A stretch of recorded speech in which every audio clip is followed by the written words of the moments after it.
kuphi nakuphi South Africa phesheya kwezilwandle lapho ngibuka ukhona ngalesi sikhathi nangalomzuzu ngiyakubingelela ngane yakwethu. Let me share this live on my yes sesingenile ke njengamanje sesingenile biza umngane wakho abiza umngane wakho abiza umngane wakhe naye sesingenile sesifikile sabantu abadinga izinto ezifundamental ngempilo, izinto ezingekho mundane but izinto eziconcrete ngempilo, ngoba ngilandelwa abantu abafilayo ukuthi there is something great about life, there is something greater than what we see about life. So uyazi mangabe kukhona into ekhona kodwa ongayiboni kodwa you feel ukuthi no man, it's like contact engayazi kodwa ekhona, what is it? So ke sinalabo bantu labo abasilandelayo la ku TikTok nakuma socials nje wonkana. Asikhulumi ke namhlanje nge-human design but sikhuluma topic yethu namhlanje open discussion nge-religion. Sizoba no MT Nzima njengoba ngiyikhiphile ilokhungane, what you call this thing, i-advert. Ngiyikhiphile i-advert ukuthi we are going to have u-MT Nzima kwilokhungane as our special guest. It's not an interview today. We are not going to conduct an interview with Mr. Nzima. We are going to have an open discussion. So nombono wakho uzobaleka. So we are going to discuss today we are going to discuss, we'll see ukuthi ke sithathe sibeka, but we are discussing about what? We are discussing about religion specifically.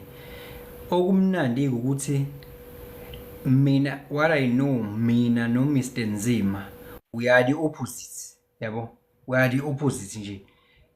Ngithi we are the opposites. Indlela esibuka ngayo izinto iyafana futhi ibuye ingafani, yabo. Indlela nje sibuka ngayo izinto iyafana ibuye ingafani. So that's what is great. Ukuthi we are not going to maybe agree, maybe we are going to agree, we don't know, but it's a discussion. Ngibeka umbono wami, ubeka umbono wakhe, nani nibeka imbono yini. So ultimately umuntu osekhaya uzothatha lokho kuhambelana nomoya wakhe, ngoba umoya womuntu phela uyakwazi ukuyizwela ukuthi nansi into mina engihamba nayo, nansi into, let me go deeper, let me dive deeper kunento efana nale. So umoya womuntu ke uyazazela nje iqiniso, uyeza ukuthi onali iqiniso lalingakhona. Ngiyabona well ke siyanibingelela ke ingane zakwethu, siyanibingelela. So far nje mina ngese ngi-human design ke, sengi-human design. Ngilala ngivuka nje, I'm thinking about it, I'm thinking about the human design more than I think about my spouse.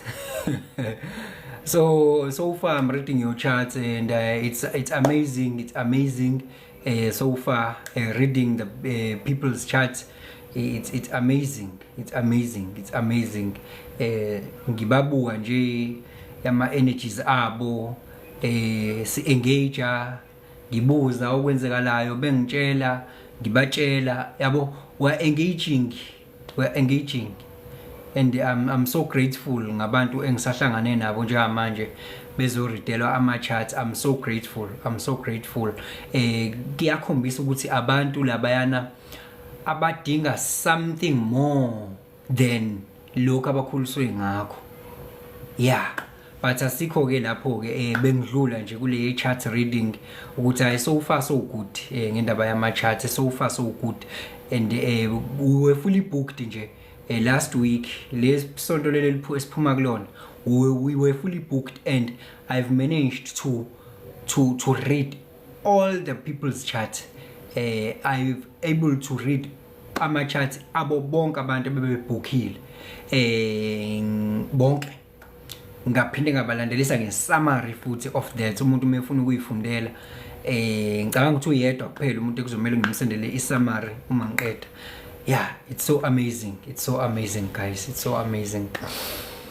Yeah, uyayazi ke number to WhatsApp to 079 845 3962 079 845 3962. Sibone ukuthi impilo yakho ikuthatha ikubekapi, wenza into oyithandayo oyizele futhi la emhlabeni. Ngithi yabo?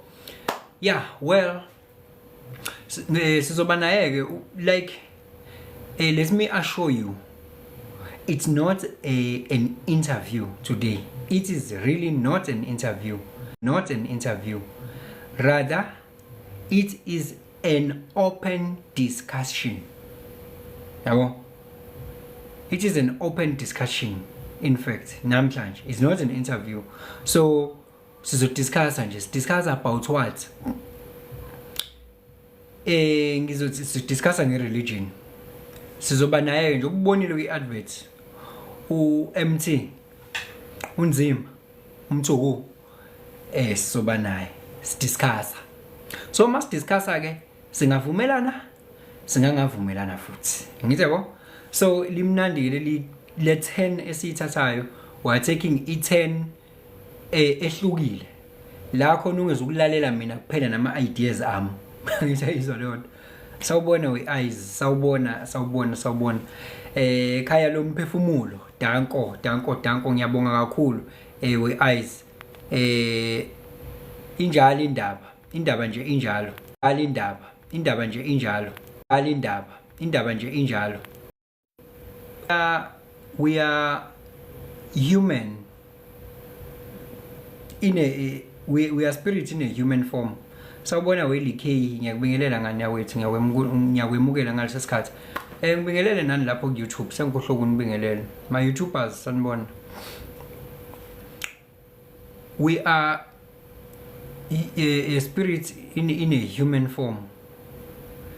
Singakhohlwa ukuthi we are spirit in a human form. And temporarily ukuba human kodwa ukuba spirit ku permanent. You'll be a spirit permanently.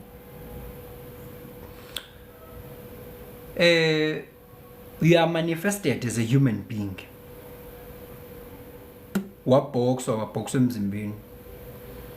Uyakudla ukudla. Sawubona wesidu. Molo ngane yakwethu. Ngiyakubingelela nawe bongekile. Molo. Njobe esho njalo ke ubongekile usho kona ukuthi we are the family, we are just one big family. Yeah. So Stu just reached member LV.9 in your team. So ngitshela kanjalo ke uTikTok la ukuthi uStu has reached a member LV.9 in my team. Thank you so much, Stu. Thank you so much for the gift. Thank you. Let us celebrate that. Can we celebrate that Stu has reached that point? Can we celebrate that?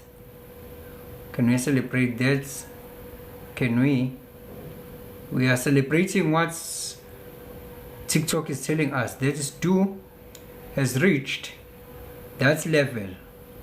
So there we go. Sawubona wehlengiwe H. Yeah, uyakujabulela ke lapho LK. Uthi popopopo. Kusho yona ke system qobo ka TikTok, kusho yona isystem. Akusho mina, ngaze kuthiwa hey uyakhetha, hayi mina ngeke ngize ngikhethe nganza kwethu, niyazi ukuthi nginikhonza nonke. Nginithanda nonke nje ngothando lukalapho. Kusho yona isystem ngoko algorithm yayo iyaziphikela ne. I was still saying ukuthi ku temporarily ukuthi ube umuntu ube human kanje, it's temporal but it's permanent ukuthi ube spirit, yabona. Lo nto ikutshela ukuthini, njengoba ukudla nje uyageza, uyazithanda, ugqoka kahle, uyawunakekela umzimba wakho. Abanye bafaka nezinto ezifakwayo kuhle, ube muhlunuke kahle, ufake nezinyo, ufake nesilver, ugqokile, kuhle ukuba umuntu konke lokho, ukuba umuntu, udle nakamnandi, uzikhiphe, uzivocavoce futhi uma uthanda ujim, yes, ukuba umuntu konke lokho, uba human. Then what about the spirit? You can take care of the container. What about the product inside that container? How are you taking care of the product inside? Because the product will always be there, even the container is no longer there. The product will always be there. So if you are using the product that is inside you to take care of the container, udidiswe nje ubalo ukuthi i-container le ngisho ingasekho, but still i-product izobe ikhona ngisho i-container ingasekho. Mana-ke ngisandlalela inkulumo yami nje while sizomthatha unzima ngo half past, angithi ngo half past 7 is the time that we are going to have Mr. Nzima la kuline wethu, angithi yabona. So ke ngumuntu nje othandayo ke ukuhlala elokhu nganeni emazwini akhe, yabo. So okay, at half past ke we are going to have a discussion ke njengoba ngishilo no MT. We are going to have a discussion, an open discussion regarding this field or regarding the religion, ngiyabo. So ke uma ngiqhubeka la ngithi ungadidiseki, yabona, ukudla komphefumulo uyakudinga, just like unakekela umzimba wakho, uyawunakekela, uyajima, udla yonke into othanda ukidla, uyagunda kamnandi, ugqoka kamnandi, wenza yonke into, unakekela le container, ne? But you also need to take care of the product inside that container, yabo, because the container is temporal. You are a temporal human being. It's temporal for you to be a human being, but being a spirit is permanent. So what should you focus on? You have to try to strike the balance between you being a human being and you being a spiritual being, yabo. Kuyenzeka uthola ukuthi i-container umuntu is taking good care of the container, a human form, but uyahluleka ukuthatha care of the product that is inside the container, okuyispirit. Uthi ku-eyes lapha siyakubongela wesidu umuntu phela sande kwazi nokuthi these gifts wenza njani, siyeza kancane bo. Okay, eyes yafunda la ka TikTok nayo vele i-platform le ihlezi is-advance, nathi sokufunda kancane kancane. So ithi ke into ke wena uma abuhlezi uthatha care of the container only, a temporal nakhona, and forgetting about the spirit. There are people abanganakekela umzimba, bedlela bethanda khona, behambe ngemoto abayithandayo, bebe bahle, beshaya o 68 inch frontal my content njalo, bagqoke bayinakekele. On a physical standpoint everything is intact, but unfortunately umuntu obona i-product engaphakathi kwaleyo container uyedwa is the product itself, or spirit. The spirit, you cannot deceive the spirit, pretend like you are okay, everything is fine. You cannot betray the spirit. The spirit sees what things are not fine, and you cannot betray the spirit. You can betray us, you can manipulate us, pretending that everything is absolutely fine, we are fine, we are well to do, you afford yourself, you look good, you smell nice. Yes, we can be deceived and think everything is fine, yabo. But unfortunately, you cannot. Who sees what is actually happening within? It's you within, yabo. And unfortunately, you cannot impact that feeling to someone else. You have to stay with it and stick with it and fix it. Ayikho imali engakwenza ukuthi ube ngcono. Ayikho into ongayithola la emhlabeni engakwenza ukuthi uzizwe ungcono. Ayikho. Uma nje we are spiritually broken, ayikho into esingakunikeza yona ikwenza uzizwe ungcono. Ayikho.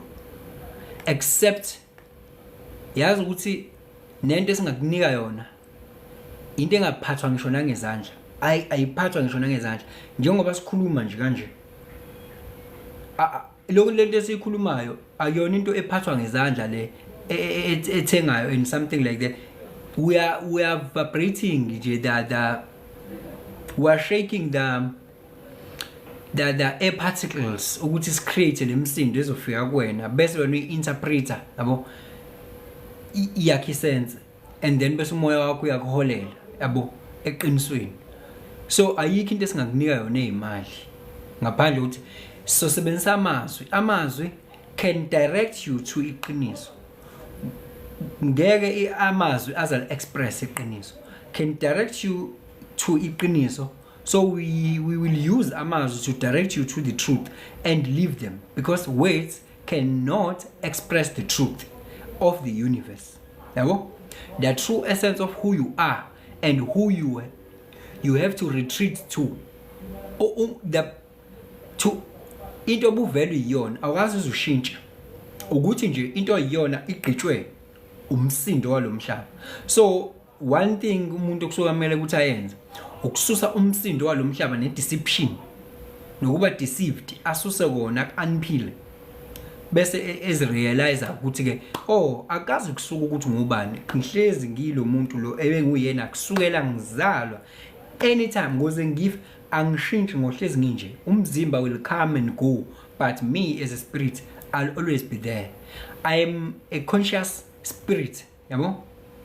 Umehluko phakathi kwakho nezilwane nezihlahla namanzi nani is that when you are these things, but we are conscious of your existence. That's the thing, yabo. We are conscious of yourself. That is why ke umuntu sizoba nayo discussion no MT namhlanje regarding ireligion. Ngithi yabona ngoba nayo ireligion uzoyibuka ngendlela ayibuka ngayo, because it's not an interview. This one is a discussion, open discussion, meaning it's open even to you at home. Yabo, even me myself, I'm not going to be interviewing. I will also be expressing my own opinions kuyona i-discussion le esinayo. This is how I see, yabo. Okuthi khona la singavumelana khona lapha singeke savumelana khona, kodwa wena lapha ekhaya you will follow through, you will follow through and be guided. Okay, because umuntu une left and the right brain uyakwazi ukudecipher ukuthi okay, does this make sense, because that is your left brain hemisphere to conceptualize things and to reason, be logical, make sense of things, yabo, rather than ukuthi phela nje i-faith isebenza ngo-right brain things, even though something doesn't make sense, but anyway take it, yabo. Even though like sekufanele ukuthi ngiqalile ke ingena le nkulumo uzongifitha ngendlela uMT ngoba ngibona ukuthi usekhona uthi even though like if you are going to use your right brain only, I'll tell you things and say give your whole money to me. God has assigned me to speak to you. Give your whole money to me. Yonke imali yakho enyanga ilethe la. Uzobona ukuthi uGod uzokwenzani kuwena, Now, if you are going to use your right brain only, you are going to have a great faith and give me your whole money. How does that work? your left brain is not working. Did you think about what is going to happen? Uthatha yonke imali uyinikeza mina. Mathematically, bungenayo budget. Bungenayo budget. Our budget. Then into zakhe zikwi-budget yakho uzozikhokhela ngani? So how is it going to play out this thing? If you are taking your whole money and give it to me, how is it going to play out? How are you going to survive? Did you use your left brain? Seems like you have used your right brain and you are believing that things will going to happen. So that's what sometimes happening in religion. So nomtsoke uzobe ibuka ngendlela yakho ukuthi uqhamuka kweyiphi angle, because I know ukuthi there is something phela ayikho into eba yimbi all together kungabe bikho kuhle ngayo, kodwa futhi ayikho into eba yinhle nje all together kungabe bikho kumbi ngayo. Yazi lokho, you cannot clap with one hand, ne? Always it takes two to tango. Kwazi lokho. We cannot say the religion is absolutely bad. It's very bad. No, religion is not 100% bad, because we Kabbalion, they say even the truth, even lies are half truth. So ayikho into sithi nje is 100% bad or 100% good. So MT ke njengoba sokulesi sikhathi so ngena ke naye enkulumweni yethu because it's, I think I saw him coming through.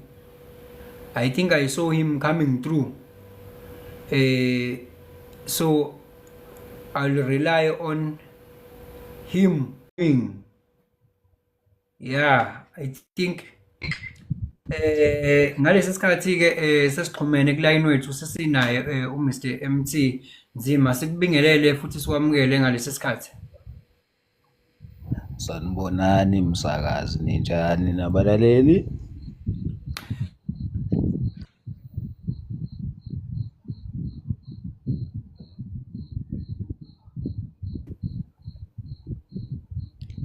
Sekhona changes?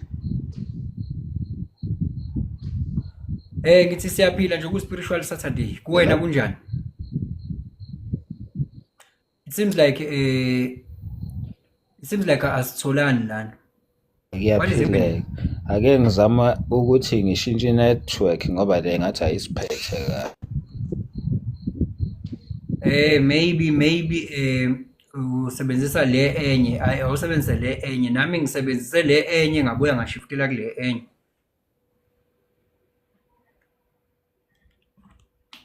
So awuzama ukushaya ngale enye mhlawumbe yonke into izohamba kahle. Ngiyabona lapha uStu ukuthi uyaphila, uyavuma lapha nje, hayi nje siphila njengosheleni simqabaqaba okweqaba likaVinika mfowethu. Oza nazo ndoda sikuzwe ukuthi uClauring vandag, yabo? Njoba sizokhuluma ngereligion. Ireligion ke is a very sensitive topic. It's a very sensitive topic, religion.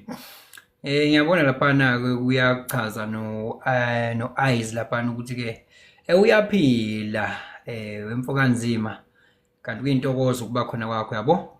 So ke uzowabona ke wonke lawo ma comment umfoka nzima siyambona no Post Malum, sawubona wesiphesihle. Bafethu ingasizwa ngumsakazi nje, niyazi ukuthi ngishibulika kanjani. Yazi ukuthi ngishibulika kanjani. Kodwa mase kumele ngisakaze ngempela. Ngacaca nje ukuthi italent engingenalo lelo. Umfowethu ke ngimlamayo unalo italent lokusakaza. Unalo italent lokusakaza umfowethu engimlamayo. So nje mawukuthi une radio noma ucabanga ukuvula i-radio community radio station or whatever radio station ocabanga ukuyivula, khona umfowethu lapha uyasakaza nje. Une talent, ngake ngam-recorda nami, ngirecorda i-demo yakhe ngise uproducer. Yeah, ngezwe ukuthi uyayishaya bani njengamanje bani yonke lento yakhona. But ke ama-talent neziphiwo zonke lezo zinto siyayibheka kwi-human design, siyazibheka lezo zinto. Asibheki phese ukuthi wena osuke usungitshela ukuthi italent lami mina ukwenza ukuthi, bese ngiyakutshela mina ukuthi kahle hle vele kulelo talent lakho wena kufanele umise kanje kulelo talent lakho. You are this guy. sibuka impilo yakho, siyibhekise phansi, siyibhekise phezulu, sibuka ngonke ama-angle mase ngikwenza i-chart reading ukuthi impilo yakho nje fortunately or unfortunately khona izinto osuke ungeze ukuzazi ezizobonwa abantu ngawe, yabo. But-ke I'm just touching nje on that point, asikho lapho. Sawubona wesiya molo Terris FX, sawubona mfowethu. Umthoko-ke mfowethu-ke ngizorelaya kuwena-ke mthoko uma ngabe ukuthi into zakho seyihlangene, ngoba ngiyafuna ukuthi mfowethu nawe lapha ekhaya uzoba nalo ithuba lokuthi usishayele nje ube khona la live emoyeni, ngikuthathe ngikufake la emoyeni uma kukhona umbuzo nawo noma ufuna ukuphawula nawe kwi-open discussion esobe sinayo regarding i-religion. So-ke angiyena-ke mina umuntu we-history, angiyena umuntu we-past, mina izinto ngizibuka from la zikhona kuya phambili. Bakhona abantu abaphiwe abanethalente kakhulu lokubuka hlehle kuyemumva ukuthi how things came into being. Bakhona abantu abaphiwe lelo talent, siyakwazi nokukubona lokho anywhere, anytime, if we are doing the readings. Ungixolele ukwenza kwami human design kungenze ngabona ukuthi asifani kangakanani, yindaba lento ihlule omunye ngamhlule, kungenze ngabona zonke lezo zinto. Because mina, if you are talking about the past, remembering the history, I'm not that kind of a person. Sawubona we user 352289 228293101006. Hawu madoda, hawu T42, hawu 35228293101116. Akusuke sekwenze njani ke lapho-ke, kusuke sekuphakeme ithunya ekushadiswa iy'namba, because the whole universe is numbers. It's a mathematical simulation. Angifuni ukudedela amabhomu manje. Angifuni ukudedela amabhomu manje ngoba kunamabhomu nami ngifuna ukwadedela mase kufika uMT, yabo. Nami ngifuna ukuthi kube namabhomu engiwadedelayo. Angifuni ukwadedela manje lamabhomu lawo, ngoba ngifuna ukwadedela esekhona umuntu engizobe ngiwadedela kukhona inkulumo yakhe ekhona la, it's on the floor, yabo. Bese ngidedela amabhomu ami regarding le ndlela engibona ngayo, ngoba yabona kade ngibuka omunye umbhemu okade kukhuluma uTim Khwanazi, uMr Tim Khwanazi lapha ya ngicabanga wase Richards Bay noma wasempangeni, ngicabanga wasempangeni. uTim Khwanazi ukhona la ku TikTok, ethi kunga indaba thina ke abantu abamnyama ka sesisonta kangaka, sisonto size silale khona, sibe nesonto liyongena u7 loze liyaphuma u7 ngakusasa. Lento kodwa futhi ingafikanga nathi, abantu abafika nayo abayenzi, thina siyenza kakhulu ukudlula abantu abasinikeza yona lento. Ubebuza nje kudalwa yini lokho, and that's a very great question. But people don't honestly answer that question. They feel threatened. Okunokuthi bephendula, they simply feel threatened. Oh, this person is like we are attacking. We are not attacking, we are asking. We are not attacking, we are asking. Yabo? But mhlambe ngelinye ilanga bayophendula. Umuntu yazi umuntu ngibona ngani mangabe uncomfortable esekhona ku-MT la, ngibona ukuthi umuntu uyambuza avuke ngolaka angakuphendula. Sithembeke mfwanzima ukuthi into zakho seyihlangene seyihamba kahle.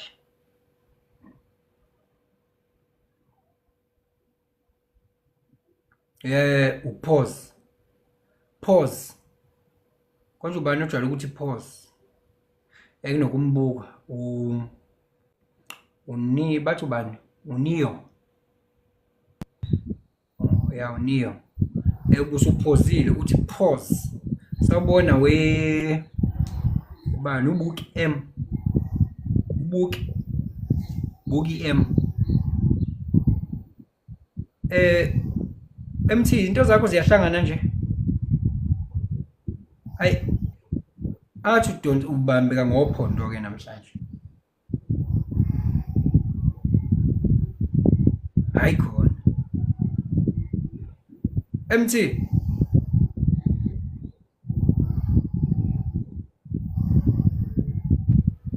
zimbamba ngophondo zimuthi ngqi awukho nogesi endaweni yangakini. Well ke sizoza ngawo interjector ke mangabe usu right. uMT ke wasitshela ukuthi wenze sound engineer but akayenzanga i-telecommunication. Njengamanje lezi zithinta i-telecommunication ke njengamanje ukuthi wazi i-telecommunication ukuthi how to navigate manje kulezi zasemoyeni. Niyazi ukuthi singakwazi ngisho nokuthola ugesi via singabikho lamakhebuli lawo. Angabikho lamakhebuli ugesi uhambe just like ikhambe internet uhambe la on the open space ugesi. Ungakwazi yonke lento ukuthi iyenzeke. Ziningi izinto ezingenzeka. U-Einstein ke u-Albert Einstein washona kwi-project yokuthi ugesi utholakale mahala. Washona kuleso sikhathi ukuthi ugesi utholakale mahala. Kwazi kwayisikhathi esibi bo ashona ngaso wayephe kwe-project iyayikade ingaphuca abaningi ama-millions and billions and trillions of rand ukuthi ugesi siwuthole nje mahala yabo. So ngenzeka at some point ukuthi if I try ukuthi nithola ama data mahala mhlambe nami ngithole ngiba nenkinga. Ngenzeka into efana nale ngake ngathola at some point ngilalele indaba kunensizwa yaseMpumalanga ekwazi ukwakha upetrol ngoplastic yakhe nje upetrol ngoplastic. Lo nsizwa ngikhumbuli ichuma iqhakanjiswa angikhumbuli kwakhulunywa nje kwaphelela lapho yabo. Uyacabanga ukuthi mawuza let me tell you, uma ngabe uza ne solution ezophuca abantu imali, ezophuca ongqiwankulu imali, le solution yakho futhi iyabuke ukuthi i-threat ngoba iza ne-abundance, lo solution yakho izoxoxwa ngeenyawo futhi kuzokwenza isiqiniseko sokuthi awuyi phambili ngoba ayifuneki into ezolwisana nescarcity. Kufuneka into ezoba within the scope of scarcity, ne? When if you are coming with a solution that that will give people abundance, no, your solution will not be taken serious. Yayizwa lonto. Molo wesh ya buki yenziwa on purpose kunjalo nje. Uma ngabe uzoza